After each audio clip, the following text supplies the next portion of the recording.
Hello, New Hope Ministry. Stephen Dean calling again. And this week I thought we'd look at lesson 134 rather than just run through them. Like I said last week, because of the nature of these lessons, like once a week, I'll conduct them as I feel compelled to at the time. And this week I feel compelled to talk about lesson 134, which is let me perceive forgiveness as it is.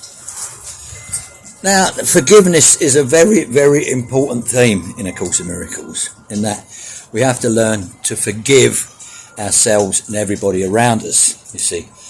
We have to learn to accept that we have no past. Now, I know that's a difficult thing to grasp at first, like, your memories are all made out of the past, but it's your memories that cause you to think about what your future could be, you see.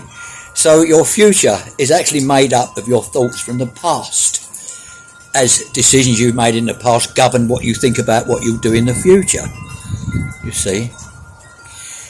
See, as the past doesn't exist, neither does the future. I mean, the future is more obvious. It hasn't happened yet, or at least it doesn't appear to have happened yet, but that's another story. Now, forgiveness in the earthly way of looking things, like the earthly way of seeing things, is that somebody does something that hurts you and you say to them, okay, look, I'll forgive you for that, I'll overlook it. But really, is that meant? I mean, it could do in some cases. Usually you forgive someone for convenience, because it's too much to keep carrying on like that. Some people can hold grudges for years and years. Some people never forgive anybody for anything, and those people are usually very miserable people because they're carrying all their anger about the supposed hurt. When really, by not forgiving, all they're really doing is hurting themselves. If you're carrying a grudge, it's a weight. All hate is a weight. God is light. Get it? So while you're carrying around all these thoughts of vengeance and hate and stuff like that, you're suffering and you're bringing it on yourself. So forgive to get rid of that suffering. And also, you're actually forgiving something that never really happened anyway. You see? When you think about your dreams, you don't attach any emotion to them because you know it was just dreams. Well, this is just a dream as well, but you attach emotion to it. So when you remember about it, like for instance, when you remember about some incident in the past where you feel guilty about now, when it comes back to you, because the brain doesn't understand the difference between past and future, they're just ideas to the brain, which is a biological computer, but that's another story. It only understands the past. It only understands the present. So any ideas from the past, when played back to you, are reacted to as if they were happening now. And of course you feel guilty and it just goes on and on and on. You have to forget about the past. And true forgiveness is forgetting about the past and staying exactly in the now, as I said last week.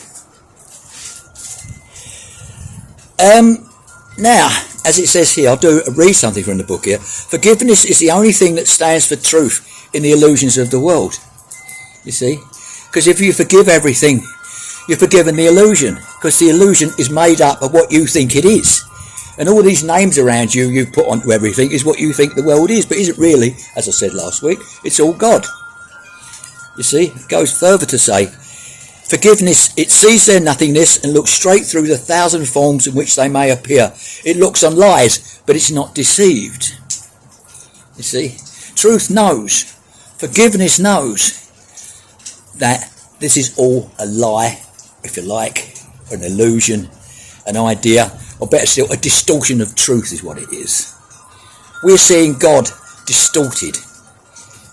We're presently not seeing him, we're just seeing what we think we're seeing, like the tree, the fence, the house, you see, but really it's all God. When you awaken or become enlightened, you still all looks the same, but now you know it's God. So what's there to be afraid of? And all that's achieved by simple forgiveness. Goes on to say, talking about the sinners mad with guilt, forgiveness looks at them with quiet eyes and merely says to them, my brother, what you think is not the truth. And it's not. It's just that distortion of the truth, that dream, that idea within the mind of God, the opposing idea within his mind of himself. And as I said before, we are the aspects of him experiencing the idea, just as the people in your dreams at night are experiencing that dream. And you created those people just as God has created us in this dream. It goes on to say, and this is very, very interesting, there is a very simple way to find the door to true forgiveness. Okay? And perceive it wide open in welcome. When you feel that you are tempted to accuse someone of sin in any form, do not allow your mind to dwell on what you think he did, for that is self-deception. Ask instead, would I accuse myself of doing this?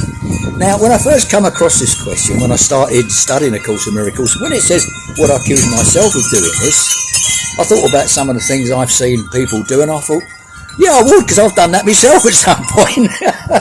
But that isn't what it means. Would I accuse myself of doing this? You see, in this world, this is your individual dream. And what you perceive people to be doing in it is your dream. So if you see something in it that offends you, and you're accusing that person of doing it, remember that you are the dreamer of the dream. You're accusing yourself of doing it. So when it says, would I accuse myself of doing this? No, you wouldn't, because you consider yourself not to have done it. You think it's something that's happened outside of you. But you've created it in your mind, within your dream. You see? So that's what true forgiveness is. The actual realization of that you're creating everything around you. We have to get back to seeing the God in everything. And that's by forgiving the past and building a new future, which is brought about by you keeping your mind in the present. Mindfulness, as the Buddhists call it. Keeping your mind wholly in the present. Keeping your mind wholly with God. The word holy or holy, holiness, wholeness is very important because it describes what truth really is. It is wholeness, holiness, wholeness with God. You see?